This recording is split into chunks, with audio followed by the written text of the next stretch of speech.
morning student, welcome to your online classes. We are going to study SST topic history. The first chapter, the division of Indian history. Students, in the previous class you have studied that the Indian history is divided in three parts.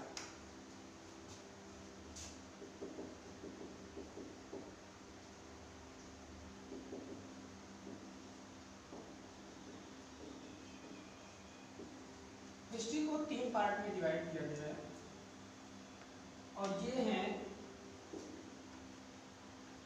आपका ancient history,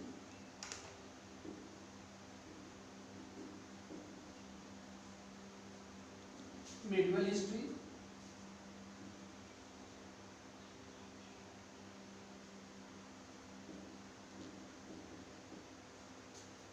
and modern history.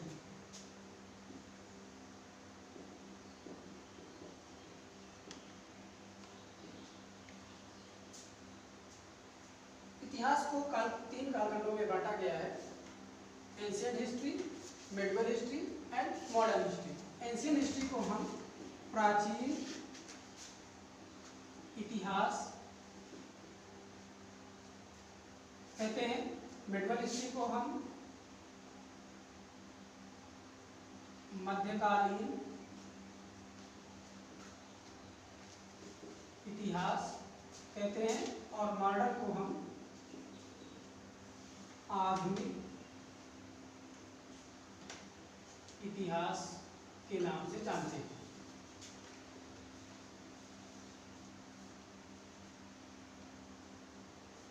पिछले class में आपने पढ़ा ancient history के विषय में, यानी प्राचीन इतिहास के बारे में आपने पिछली कक्षा में पढ़ा और इस क्लास में यानी क्लास 7th में आप मिडिवल हिस्ट्री के विषय में पढ़ेंगे।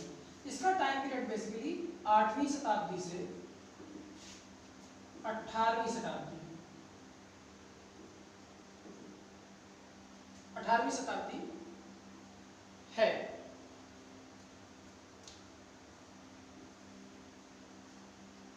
यहाँ पे हम जब मिडिवल हिस्ट्री में पढ़ने जा रहे हैं तो हम यहाँ पे कंपैरेटिव देखेंगे कि एंशिएंट हिस्ट्री से मिडिवल हिस्ट्री में क्या चेंजेस आए।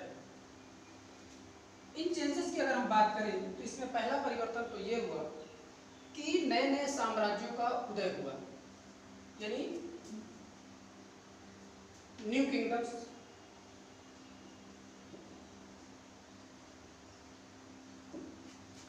सेकेंड, नए साम्राज्यों का उदय होने का मतलब क्या हुआ कि इसमें आपका जैसे पाल जो राजा थे, चोल जो थे, मुगल थे, ये ब्रिटिश साम्राज्य के द्वारा यानी ब्रिटिश के द्वारा इनको युद्ध में हार का सामना करना पड़ा और यहां से नए साम्राज्य का उदय हुआ, यानी जो कॉलोनियल पीरियड यानी ब्रिटिश साम्राज्य का उदय मिडिवल हिस्ट्री से होता है। इसको हम इस तरह से भी कह सकते हैं कि मिडिवल हिस्ट्री के लास्ट का जो पोर्शन है वो मॉडर्न हिस्ट्री के उदय का पीरियड है, यानी जहां से मध्यकालीन इतिहास यानी मिडिवल हिस्ट्री खत्म होता है वहीं से ही आधुनिक इतिहास यानी मॉडर्न हिस्ट्री प्रारंभ होती है।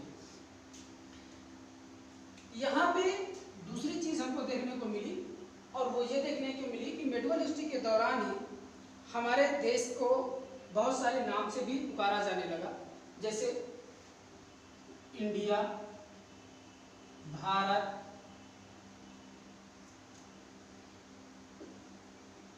आर्यावर्त,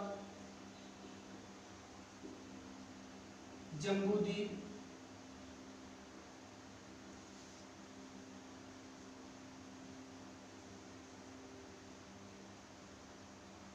इत्यादि नामों से इनको जाना जाने लगा।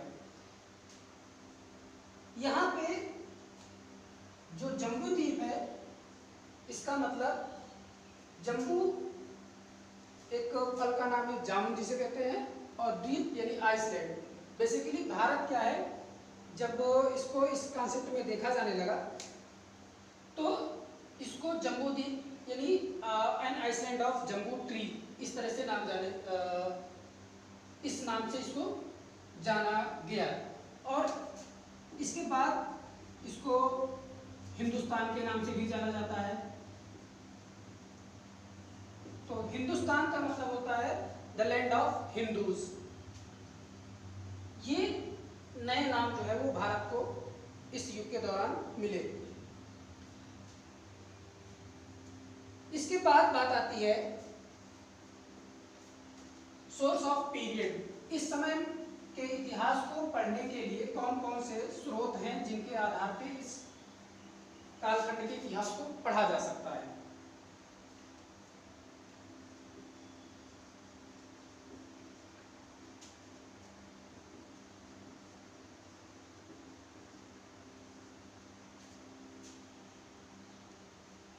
इस कालखंड के इतिहास को पढ़ने के लिए बेसिकली दो प्रकार के स्रोतों का प्रयोग किया जाता है, यानी दो प्रकार के साक्ष्य इसमें लिए जाते हैं। एक है लिटरेरी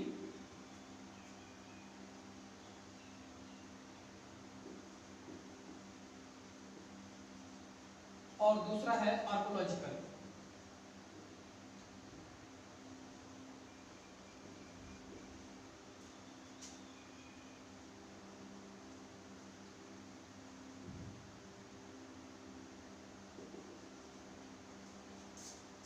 लिटरेरी स्रोत जो हैं ये साहित्यिक स्रोत हैं।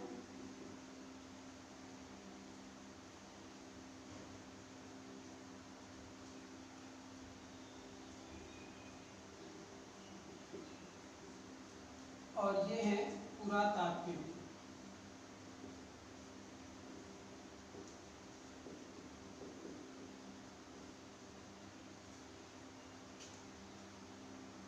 जो लिटरेरी सोर्स है इसमें बहुत सारे स्रोत हैं, जैसे आपका जो राजतरंगिणी,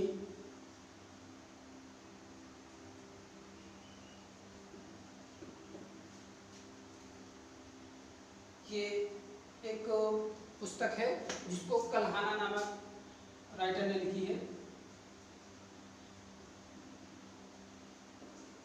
दूसरा इसमें आते हैं आपका कोर्ट क्रॉनिकल्स,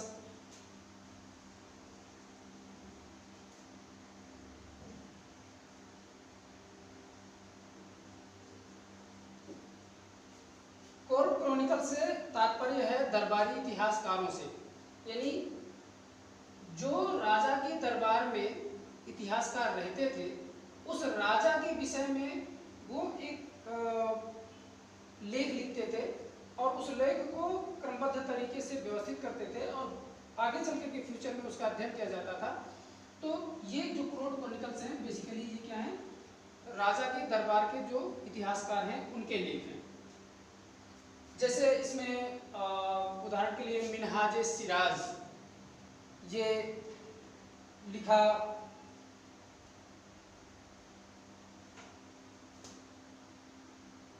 जैसे मिनहाज सिराज ने तुजुके ए बाबरी नामक एक पुस्तक लिखी और वो लिखी थी उसने नसीरुद्दीन मोहम्मद के लिए। इसी तरह से अमीर खुसरो दूसरे राइटर थे, यानी दूसरे जो दरबारी इतिहासकार थे अमीर खुसरो, उन्होंने खैजुल फुतुह करके एक पुस्तक लिखी जो खिलजी वंश से रिलेटेड है। और जियाउद्दीन बरूनी एक दरबारी इतिहासकार थे जिन्होंने तारीख फिरोजशाही लिखी जो तुगलक वंश से रिलेटेड है।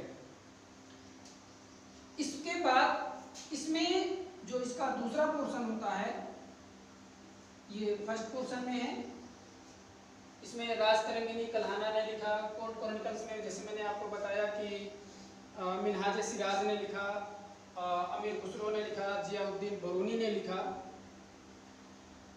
उसी तरह से दूसरे में है, अब इसका जो दूसरा पोर्शन है वो ऑटो बायोग्राफी और बायोग्राफी।